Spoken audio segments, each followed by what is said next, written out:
이 말라기서 읽어보시면 어떻게 저렇게 될 수가 있을까 이렇게 의문이 갈 정도로 잘못되어 있었는데, 이 말라기 시대 사람들은 바벨론에서 올라온 경건한 분들의 후손들이죠. 그러니까 말라기 시대 바벨론은 한 150년 정도 후에 사람들인데, 벌써 영적으로 이렇게 쇠락한 이런 모습을 보였는데, 우리도 이제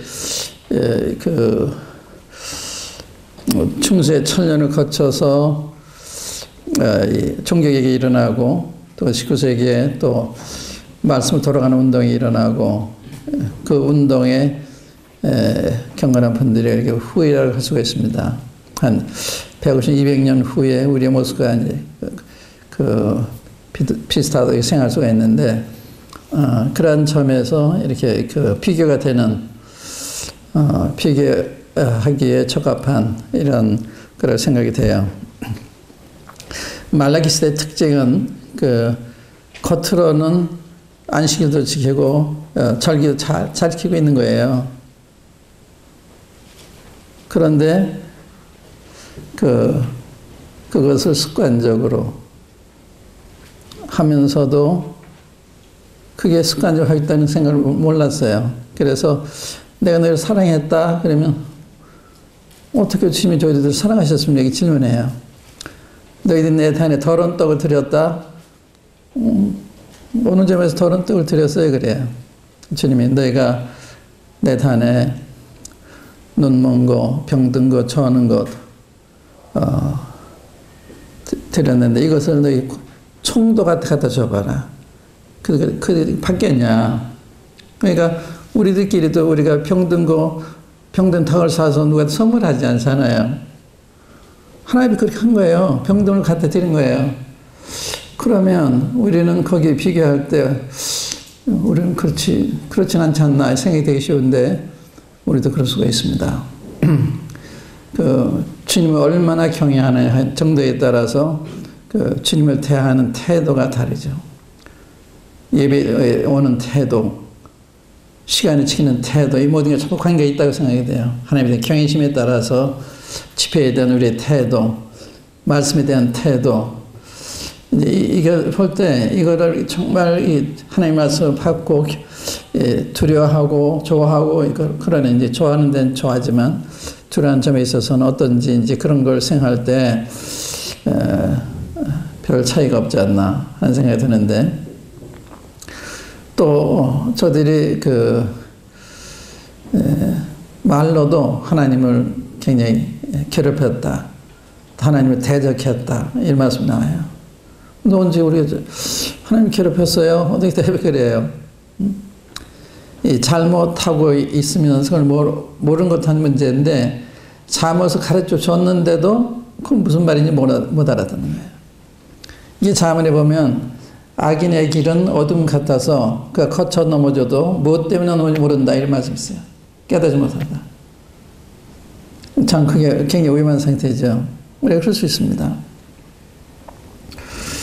근데 이 말라기 시대 상태에 그랬던 거예요. 근데 경건한 분들이 후예들 아니에요.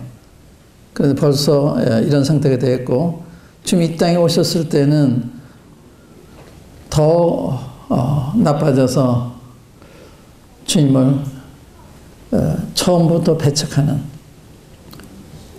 번번이 주님의 가르친 걸 그들이 생각한 것만이 다른 거예요. 안식 문제에 있어서 안식 거룩히 지키라고 그랬는데 주님은 안식일날 병자도 고쳐 그러시잖아요. 그것 때문에 주님을 핍박하고 죽이고자 하고 그랬어요. 그런데 문자적으로 보면 그들이 틀리지 않았어요.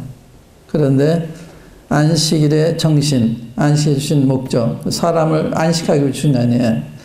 사람에서 안식을 주셨는데 사람이 안식을 의뢰하는 것처럼 생각을 했어요. 그래, 아픈 사람이 있으면 안식이라도 고쳐줘야지. 그게 안식이잖아요. 근데 그걸 좋아하고 고마운 게 아니라, 이건 잘못했다. 비판하고. 그러니까 이 말씀에 대한 걸 문자로 보는 거예요. 그 말씀 뒤에 하나님의 의도, 이건 잘 깨닫지 못한 거죠. 그것 때문에 본문이 충돌했던 거예요. 우리도 마찬가지예요. 하나님 말씀을 적용할 때 문자적으로 하느냐, 그 하나님의 의도를 따라서 하느냐, 상당한 차이가 있어요. 예를 들어서 사람을 출교시킬 때 후욕하는 자, 또 술 취하는 자, 이런 거 있죠. 후욕한 욕한다는 거예요. 욕했다고 징계할 수도 있죠. 그냥 그런 뜻인가요? 또 술 마셨다고 출교시키는 건가요? 그런 게 아니잖아요. 그러나 그 문자에 기록되어 있지 않냐 하고 하면은 그런가 생각할 수도 있어요. 그런 뜻이 아니죠. 여기 우리 김성희님이 계신데, 난 자주 인용하는데, 우리 김성희님이 그 골수염이 걸리셨을 때 동산병원에 입원해 계셨어요. 그때 제가 문병 갔는데 의사들이 다리 잘리라 그런대요. 근데 내가 안 잘린다 그랬대요. 내 기도를 고치려고. 한번 자르면 이거 영원히 없어지니까. 무슨 뜻인가 하면, 의사들은 그 다리가 자기 다리가 아닌 거예요. 쉽게 잘리라 그런 거예요. 뭔지 아시겠습니까? 근데 다리가 있는 사람, 이거 한번 자르면 이거 없어지는 거니까.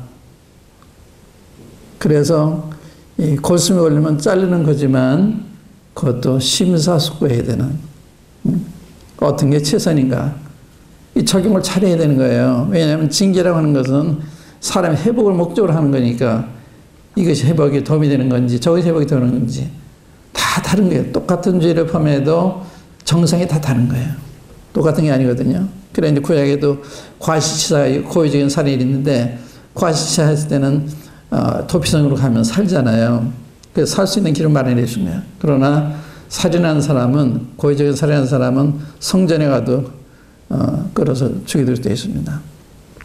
그러니까 그런 구별, 그래 훌륭한 판사는 그 정상을 잘 참작을 해서 이 판단 내리는 게 명판사잖아요. 문자적으로 하는 것이 아니라 이 정상을 판단하는. 그래서 하나님을 적용할 때 이게 형제를 위해서 하는 거냐, 이게 중요하잖아요.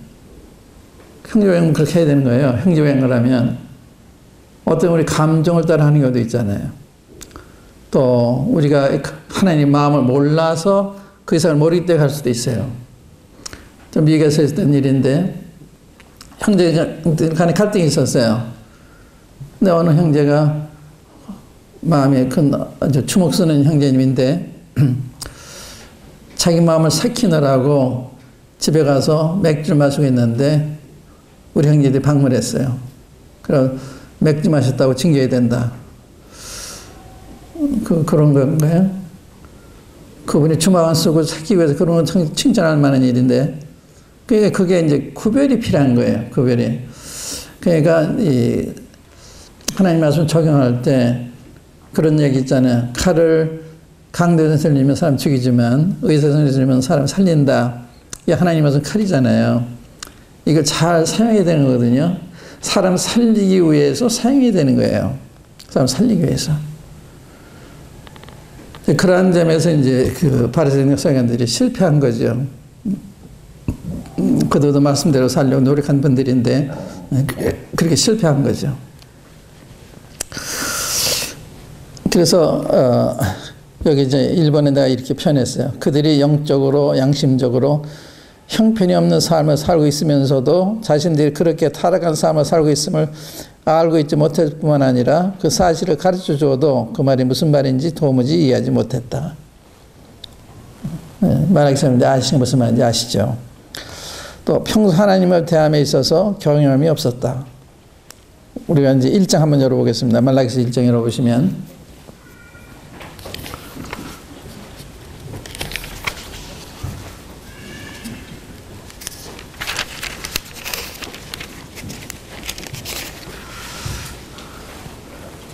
6절 말씀이죠. 내 이름을 멸시하는 제상들아, 나 만군의 여호와가 너에게 이르기를 아들은 그 아비를 종은 그 주인을 공경하나니 내가 아비일진대 나를 공경함이 어디에 있느냐? 내가 주인일진대 나를 두려움이 어디에 있느냐? 하나 너희는 이르기를 우리가 어떻게 주의 이름을 멸시하였나이까 하는도다. 순종하지 않는 거 공경하는 게 이게 멸시라고 표현하신 거예요. 그렇죠. 자식이 부모를 공경하지 않으면 종이 주인을 순종하지 않으면 그게 멸시죠. 그걸 멸시라고 그런 거예요. 그러니까 하나님에 대한 경외심이 근본적으로 없었던 거죠. 응?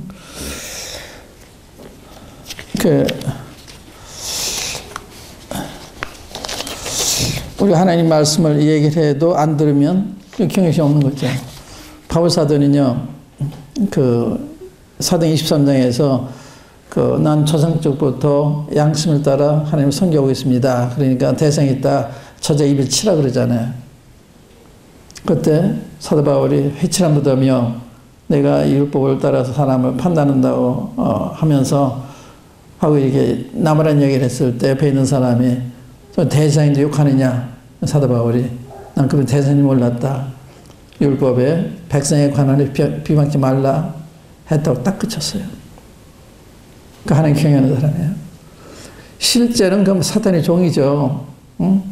그러나 현직 관원인 거예요. 그렇기 때문에 백성에 관하여 비방지 말라는 말을 두려워한 거예요. 그게 딱 그친 거예요. 그게 양심이에요. 구약의 다윗도 마찬가지잖아요. 사울을 버리시고 자기 왕으로 기름 부은 이후인데 하나님께서 이 사울을 다윗의 손에 붙이시잖아요. 그래서 동굴에서 소매를 잘랐을 때 얼마나 가책을 받아요. 자기 임금이에요. 기름 부은 임금이에요. 저 사람 버린 거 자기가 알고 있어요. 그러나 현직 임금이에요. 그러니까 두려워하는 거예요. 그게 양심이거든요. 그 양심은 하나님 말씀을 앞에 정직한 사람. 그게 양심이거든요. 근데 그런 점에서 우리가 많이 부족하잖아요. 우리 합리하는 게 참 많잖아요. 네. 그러니까 부모를 공경하라면 그건 항상 진리잖아요. 근데 다른 말로 얘기할 수가 있어요. 얼마 전에 제가 어느 모임에 갔다가 이렇게 찰타가면서 어느 자매님과 대화를 하는데 자기 남편 너무나 괴롭히는데 자기 그런데 아버지 저런데 어떻게 남편을 경외해요? 아버지 하시잖아요. 자기 그랬다 그러더라고요. 그 참 이해되는 이야기죠. 그러나 경외해야 되는 거예요. 남편 형편없어도 경외해야 되는 거예요. 부모의 형편없어도 경외해야 되는 거예요. 이게 굉장히 중요한 거거든요. 주님 말씀이니까. 그러니까 상대적으로 보면 잘못됐지만 주님 말씀을 보면 남의 경외하라고나 경외해야 되는 거예요. 아내 사랑을 사랑해야 되는 거예요. 이런 점에 있어서 우리는 자꾸 상대적으로 생각하잖아요. 당연히 그렇게 하면 나도 이렇게 하지 이러잖아요. 형제가 이렇게 하면 나도 이렇게 하지. 그런 거 아니에요. 형제 그렇게 해도 어떻게 하는 거예요? 형제 오른편 붙이면 왼편 돌려야 되는 거거든요. 그러니까 이 말씀 앞에 정직하지 않은 거예요. 어떤 것은 좋은 것은 적용을 하고 나쁜 것은 안 적용하고 그런 경우가 있잖아요. 또 세 번째 보면 하나님께 예배 드릴 때 하나님에 대한 의식이 전혀 없었다. 하나님을 어떻게 병든 것 같아 드리겠어요? 사람 취급도 안 한 거예요. 산 취급도. 얼마나 잘못되어 있어요. 그러니까 우리도 이게 있을 수가 있어요. 하나님에 대한 의식 없이 이렇게 행동할 수가 있거든요. 그들의 대화 자체가 하나님을 괴로우시게 하였다. 이제 2장 17절에 보시면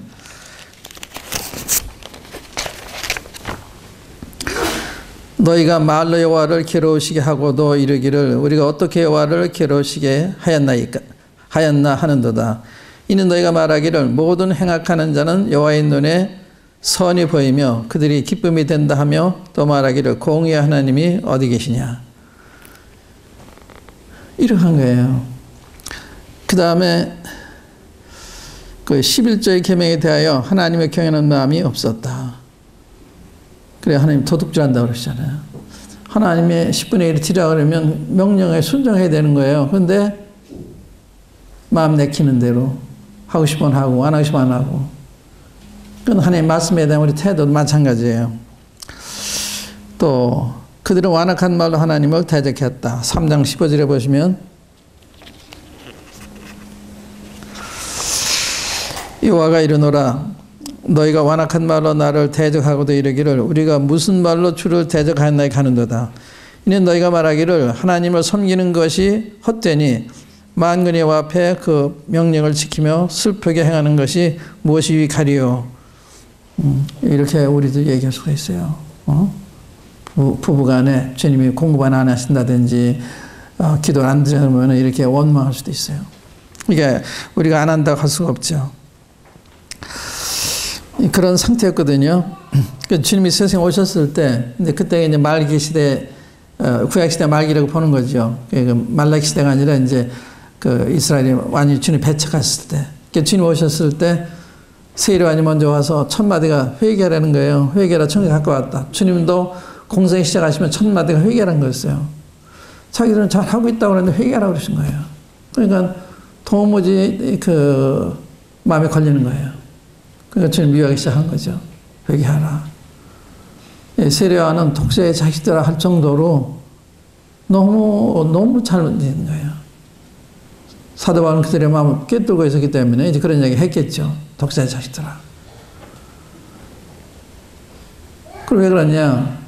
입술은 날 존경하되 마음은 내게 멀다다. 그러니까 인간적으로 살고 있는 거, 인간적으로 이 하나님 경외하는 마음으로 살고 있는 것이 아니라 인간적으로 살고 있는, 아까 우리가 본 대로 이게 이제 그 당시 상태잖아요. 마태복음 23장에 보면 바리새인 들으시면 신랄하게 책망하시잖아요. 미련한 자요, 맹인이요, 얼마나 많이 높아지셨어요.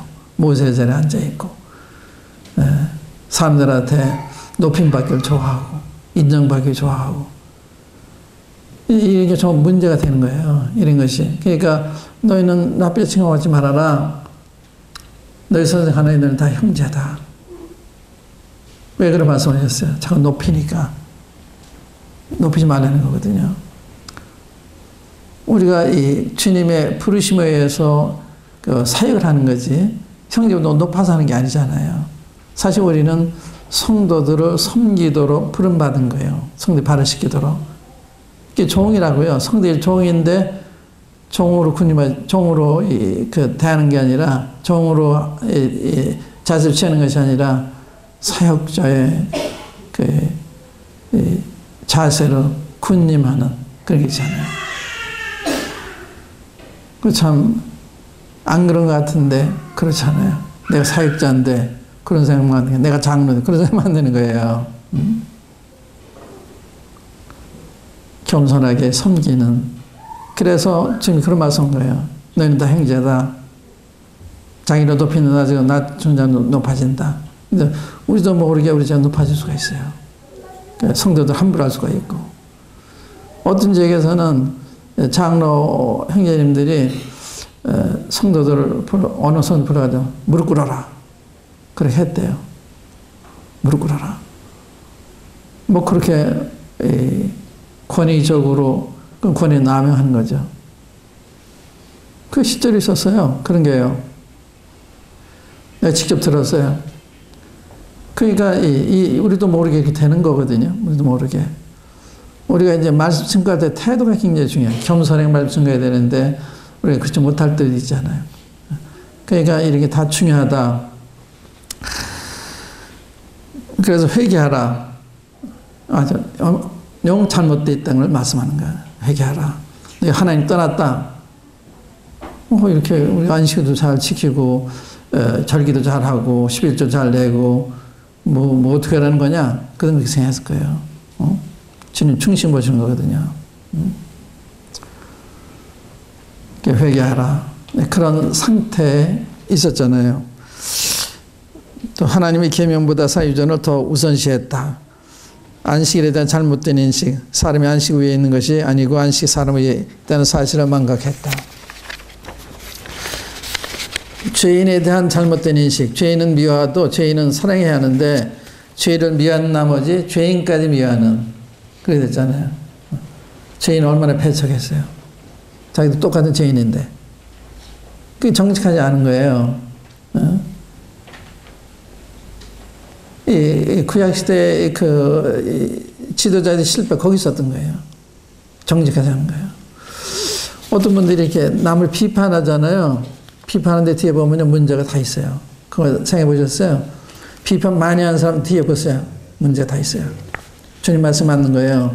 왜 내 눈에 있는 대들보는 보지 마 형제 눈에 있는 티를 보느냐. 이 말은 자기 반성을 안 하고 사는 거예요. 그렇기 때문에 나 비판하는 거거든요. 제가 반성하면 내가 똑같은 사람인데 내가 별 다른 사람인데 비판을 못 하는 거예요.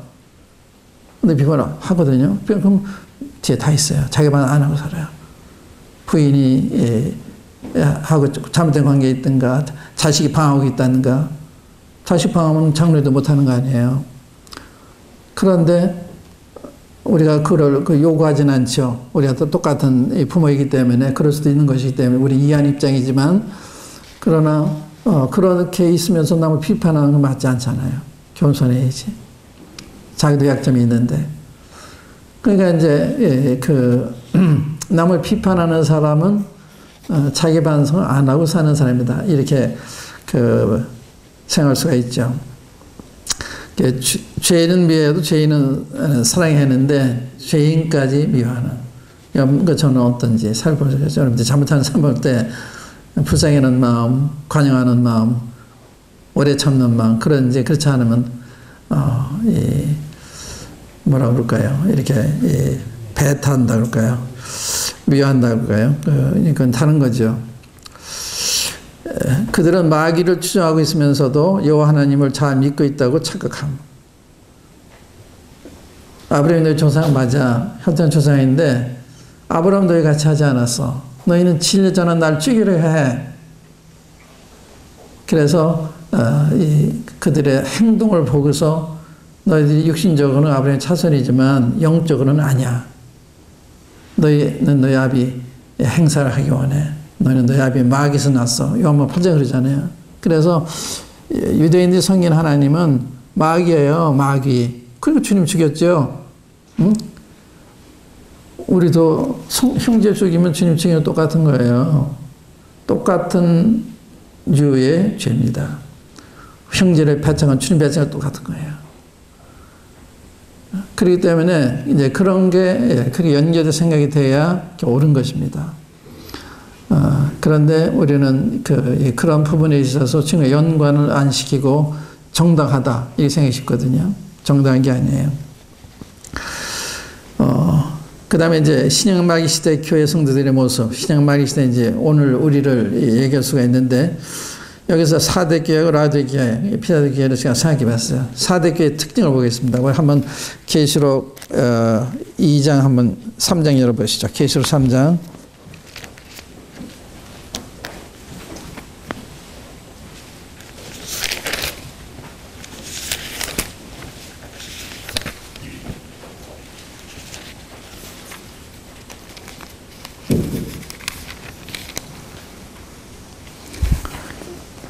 일절부터요.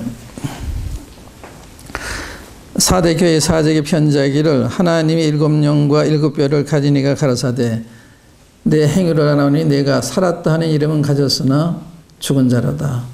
너는 일깨어 그 남은 바 죽게 된 것을 굳게 하라. 내 하나님 앞에 내 행위에 온전한 것을 찾지 못하였노니 그러므로 내가 어떻게 받았으며 어떻게 들었는지 생각하고 지켜 회개하라. 만일 일깨지 아니하면 내가 도적같이 이르리니 어느 시에 내게 임할는지 내가 알지 못하리라. 그러나 4대 그곳을 더럽히지 아니한 자 몇 명이 내게 있어 흰 옷을 입고 나와 함께 다니리니 그들은 합당한 자인양고라. 여기 주님 자기 소개하실 때 그 모임의 영적 상태를 보고 늘 자기를 소개하세요. 이 필라델피아 소개하실 때 거룩하시고 진실하시고 문을 열면 5사람과 닫으면 10사람 없는 이가 가라사 이러잖아요. 근데 여기 그 4대 교회에 대해서는 그 하나님의 7영과 7뼈를 가지신 이가 가라사대. 이것은 여기 문제가 있다고 하는 걸 이야기하는 거다. 하나님이 언제든지 필요로 하면 하나님의 영을 성령을 도우실 수 있고 또 준비된 일꾼을 보낼 수도 있고, 그런데 그들은 거기에 대한 필요를 못 느끼는 거예요. 그래서 제가 이렇게 표현했어요. 성령 역사가 거의 없는 교회, 거의 급한 죽게 됐다고 그랬잖아요. 그러니까 이 성령의 역사해야 그게 살아있는 교회잖아요. 다 살아있는 교회이긴 하지만 그 활기가 힘이 없어진 이런 상태, 거의 죽게 됐다. 그러니까 겉으로 볼 때는 그런 게 아니에요. 살았다는 이름 가지고 있어요. 그러니까 상당히 활발한 이런 교회였는데 실제는 영적으로 봤을 때는 거의 죽어 있는 상태. 영적인 성령의 역사가 거의 없는 게 아니었나 생각이 되고요. 또 성령님의 인도를 받는 종들이 거의 없었다. 그렇게 되는 거예요. 성령님의 그 인도를 받는 사람 같으면 그 현시 영적 상태에 직시해서 거기에 맞는 말씀 증거하고 그럴 텐데 그게 없는 거예요. 그들이 바른 복음을 듣고 바른 진리를 들었는데 다 잊어버린 거예요. 그래서 내가 어떻게 들었고 어떻게 받은 생각하고 그 회개 천행을 가지라, 회개해라.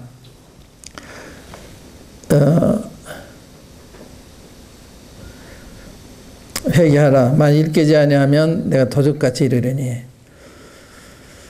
그래서 성령의 역사가 거의 없는 교회 한번 생각해 보세요. 또 성령님의 인도를 받는 종들이 거의 없는 교회. 심각한 거예요. 교회는 성령님이 내주하시는, 성령 역사하시는 게 교회거든요. 그러니까 성령 역사가 중단됐다. 심각한 거예요. 만약에 에베소 교회가 회개하지 않았다면 이제 주님 함께 안 하시는 거죠. 저는 이 모임 방문할 때마다 그 예배 때 이 몸에 성령님이 역사하시나 안 하시나, 주님이 계신가 이거 항상 제가 주목해요. 그런데 거의 그런 것은 없어요. 그러니까 참 감사한 거죠. 그 보면 성도들 모임이기 때문에 성령 역사가 늘 있는 걸 보고서 제가 참 감사하죠. 그런데 성령 역사가 약할 수 있어요. 어떤 한 곳은 정말 좀 혼란스러운 때도 있었어요. 어느 모임은 상당히 좀 혼란스러워서 아마 그때만 그럴 수도 있죠. 그때만 예배가 어떤 데는 잘 되지만 어떤 잘 안 될 때도 있잖아요. 그러니까 성령님이 내주 계시고 성령 역사하시는데 고린도 교회 같은 거 보면 너희가 하나님의 성전인 것과 하나님의 성리 너 안에 가신 줄 알지 못하냐 그러잖아요. 이 성령 역사가 없는 거예요. 육신이 판치니까 성령의 역사가 없는 거예요. 그러니까 저희 하나님 성전인 것도 모르고 있는 거예요. 그래서 이 성령의 역사가 약화된 상태가 나쁜 특징이 뭐냐? 영적 무지더라. 영적 무지. 그러니까 고린도 교회는 알지 못하느냐? 아직 이런 질문이 많아요. 너희 그 시대의 지생을 알지 못하느냐? 성도들이 세상을 판단할 줄 알지 못하느냐? 천사를 판단을 알지 못하느냐? 내가 너희가 알기를 원하냐? 이게 고린도 교회의 말씀입니다. 영적 무지. 하나님의 성전인데 그걸 모르고 있는, 그러니까 그런 행동을 하는 거예요. 우리도 그걸 모르기 때문에 우리 같은 행동을 각기 다 다르겠습니다만 그런 행동을 하는 거예요. 성령이 우리 안에 거하시고 그걸 안다면 함부로 할 수가 없는 거죠. 성도도 함부로 할 수가 없고 몸이도 함부로 할 수가 없는 거죠. 우리 처신이 경외스러운 거죠. 하나님을 경외하는 가운데 해야 되는 거거든요. 그래서 이러한 성령님 역사가 거의 없기 때문에 이제 형식주의, 외식, 교리적으로는 정통인데 실제는 그 성령 역사가 거의 보이지 않는 이런 게 될 수가 있어요. 이 교회는 복음과 진리를 거의 잃어버린 교회, 실제로. 그러니까 지금 아주 좋지 않은 상태에 있는 거거든요. 도덕적으로 부정한 교회, 여기 그것을 더럽히지 않은 자 몇 명이 내게 있다. 그러니까 더럽힌 사람이 많다는 얘기거든요. 그러니까 도덕적으로 이 부정한 교회, 사대교회 우리한테 한번 비춰볼 필요가 있어요. 여기서 우리 해당되는 건 뭔가 이렇게 비춰보면서 그 성령과의 관계를 회복하는 성령 근심을 당하고 있거나 소멸을 당하고 있거나 그럴 수 있잖아요. 그래서 성령이 자유롭게 역사하실 때 거기 평화가 있습니다. 사랑이 있습니다. 거기에 온유가 있습니다. 인내가 있습니다. 거기에 선한 것이 있어요. 양선이 선이잖아요. 이런 것이 있는 거거든요. 그러니까 성령이 어느 정도 우리 가운데 역사하시냐 이런 것도 살펴볼 필요가 있어요. 그 다음에 라드기아 교회를 보면은 그 라드기아 교회에 대해서 주님이 사실 소개하실 때 아멘이시오. 이건 진실한 말이거든. 진실이시오. 충성되고 참된 증인이시오. 하나님의 창조의 근본이시오. 가르쳤을 때 이 말씀하실 때 이 진실함이 없는 충성됨과 참됨이 없는 그리고 창조의 근본을 잃어버린 그러니까 인간답지도 못한 이런 상태에 빠져 있는 거예요. 하나님께 대한 진실함이 없는 교회, 충성과 참됨이 없는 또 이 그리스도로서 마땅히 그 기본적인 갖추고 있어야 하는데 그 기본을 잃어버린 주님을 밖으로 내쫓았잖아요. 주님 문 밖에 계시잖아요. 하나님께 대하여 미지근한 교회, 사람이 지배하는 교회, 자찬하는 자만한 교회, 연단의 믿음이 없는 교회, 세상과 구별이 없는 세수가 된 교회.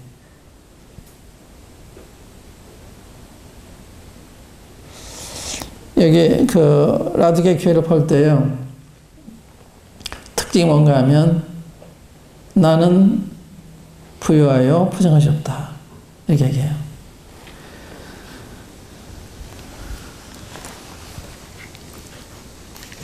주님은 미지근하다고 그러고 돕지 차지도 않다고 그러시는데 나는 부자라 부유하고 부정한 것이 없다 하나 네 곤고한 것과 가련한 것과 가난한 것과 눈먼 것과 벌거벗은 것을 알지 못하는도다. 이런데 그러니까 나가 의식이 많이 되면 그건 좋은 현상이 아니에요. 우리가 많이 의식이 되면 우리 모임 그러면 안 되는 거예요. 주님을 의식을 해야죠. 그래서 이 축이 지금 이 라드게에는 주님으로부터 자기한테 온 거예요. 나는 부유하다. 부정한 것이 없다. 이거 유효한 거예요. 그 사울왕이 잘못했을 때 자기 이름으로 해서 비석을 세우고 자기에 대한 관심이 많잖아요. 자기. 주님에 대한 관심보다. 이게 이제 우리가 그 육신에 끌리고 있는 이런 상태라고 할 수가 있죠. 이 자기에 대한 관심, 자기에 대한 의식, 이런 거. 이 주님에 대한 의식보다, 주님 영광을 생각하는 것보다, 나중에는 또 말이 많아요. 네가 말하기를, 그래. 자기에 대해서 자기를 얘기하는 거야. 다른 사람이 칭찬해야 되는데 자기 입으로 자기 칭찬하는 거야. 그래서 우리가 우리 이야기할 때요, 우리 모임은 성령대로 모이는 교회다. 이게 말하면 안 돼요. 성경대로 모으려고 노력하는 교회다 그래야지. 성경대로 모이고 있지 못하거든요. 노력하고 있는 거죠. 부작용이 너무 많죠. 성경대로 모인다는 말은 형식만 갖춰야 되는 게 아니라 내용이 있어야 되거든요. 주님처럼 사랑이 있어야 되고, 주님처럼 겸손해야 되고, 주님 온유해야 되고, 은혜스러워야 되고, 참돼야 되고, 많이 부족하죠. 그러니까 우리 부족 알아야 되거든요. 겸손해야 되는 거예요. 근데 바리새인들이 자기들이 이렇게 하니까 자만해진 거예요. 교만해진 거예요. 주님까지도 판단하고, 주님까지도 죽여야 된다고 생각하고, 얼마나 무서운 거예요. 그러니까 이 자기의식이라는 게 굉장히 두려운 거예요. 이 주님의식을 해야지. 우리가 이제 바벨론 올라와서 성전을 짓던 그분들 성전 터를 놓은 다음에 그 15년 동안 중단된 상태에 그냥 살았잖아요. 그런데 15년 후에 학교와 스가랴가 나타나서 그들을 남으라는 걸 말씀했어요. 여기서 말씀하시기를 너희 말이 하나님의 전을 건축할 때가 되지 않았다 그런다. 그 말이에요. 그런데 그때 주님이 내 전은 홍폐했는데 너희는 판박한 집에 가는 게 마땅하냐. 그러니까 주님이 관심 가졌었는데 그게 자기한테 돌아온 거예요. 그래서 자기 집을 짓는데 자기 관계된 일을 하는데 더 관심이 많았던 거예요. 이 축이 바뀐 거예요. 주님 먼저 와야 되는데 자신들이 먼저 온 거죠. 그래서 실패한 거예요. 핍박이 이스라엘에서 보면은 그 관리들이 핍박을 해서 권력을 못하게 해서 중단하는 걸 하지만 밖에서 보면 하나님이 말씀하실 때 너희들이 너희 집을 짓는 더 빨라서 그러시는 거예요. 그러니까 우리가 이제 문제가 발생하기 시작하는 것은 우리의 관심이 하나님께로부터 우리 자신에게로 옮겨졌을 때 이렇게 유효한 거거든요. 그래서 이 주님의 교회를 보다는 내 집안을 더 생각한다든지 이런 것이 문제가 될 수가 있는 거죠.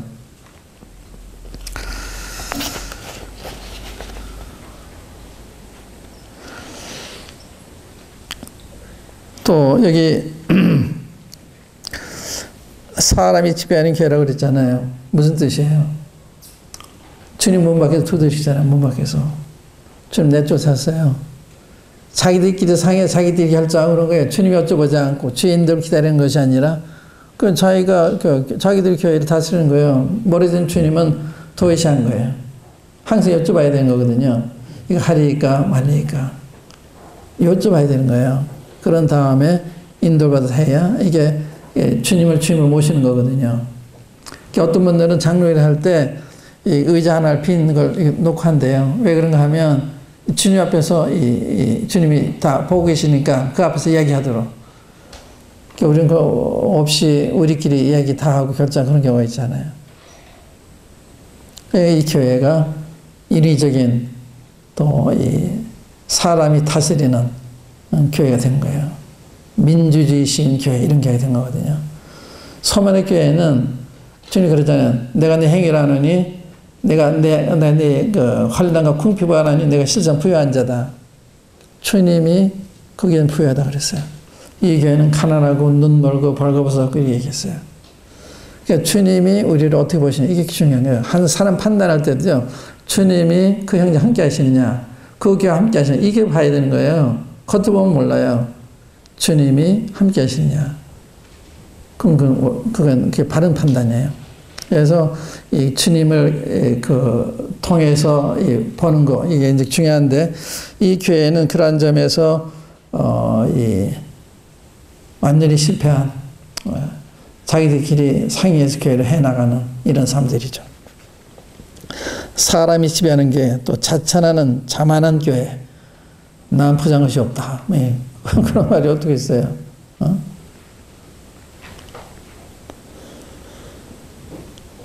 여기 연단된 금을 사서 또 안약을 사서 그런 말씀 나오잖아요.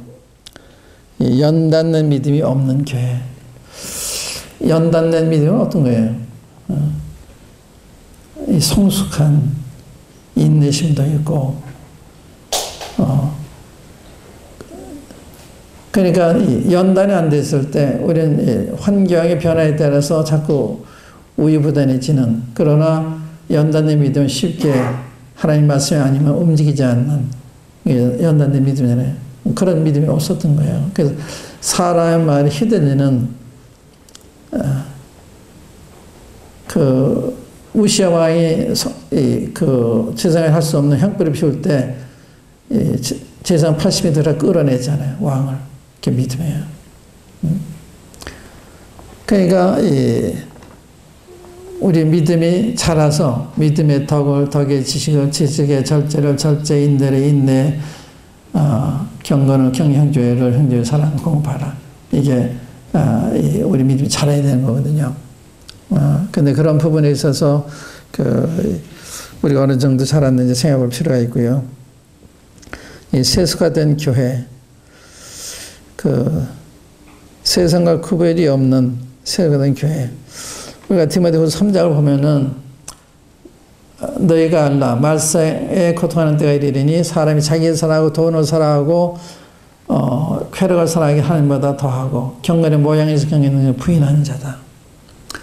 이거 뭐 세상과 똑같거든요. 교회 안에 세상이 들어와 있는 거예요. 굉장히 두려운 거거든요. 요즘은 세상이 전부 그러니까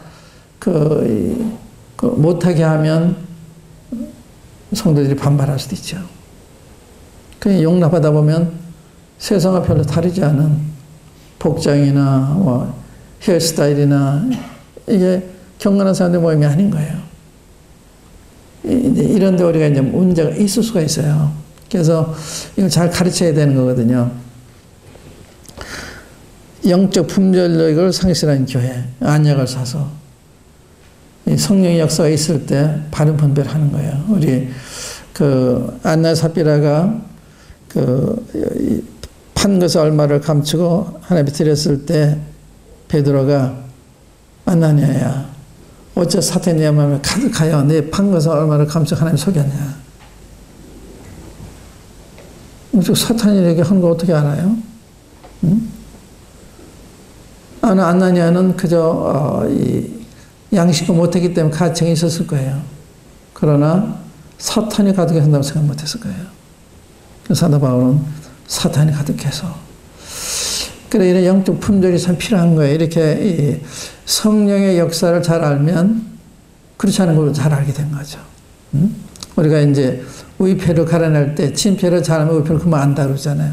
그러니까 성령님의 어떠한 면을 잘 알면 성령님에 의해 살고 있는 사람들인지 아닌지 나 자신과 다른 사람에 대해서 확실한 판단을 내릴 수가 있는 거죠. 성령에서 걷는 사람인지 아닌지. 그걸 아는 거예요. 그러니까 어려운 게 아니에요. 그 영적 분별력. 그러니까 이제 우리 자신을 볼 수 있어야 되고, 교회 상태를 볼 수 있어야 되고, 이 주의 상태를 볼 수 있어야 되는 거예요. 이게 좀 사단이 콱 들어차서 이렇게 역사가 있기 때문에 그런 위협을 느껴야 되고, 거기에 대처를 해야 되는데, 그런 긴장도 없거니와 그렇게 하려고 하는 우리의 애씀도 별로 없다고 할 수 있죠. 그리스도의 자리를 박탈한 교회.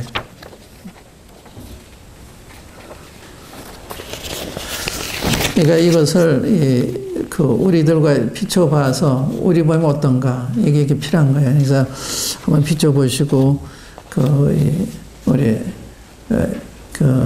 회복할 부분을 회복하고 주 앞에 뉘우쳐서 회복을 받고 이런 게 필요한 거죠. 이 시간에 또 쉬어야 되겠네요.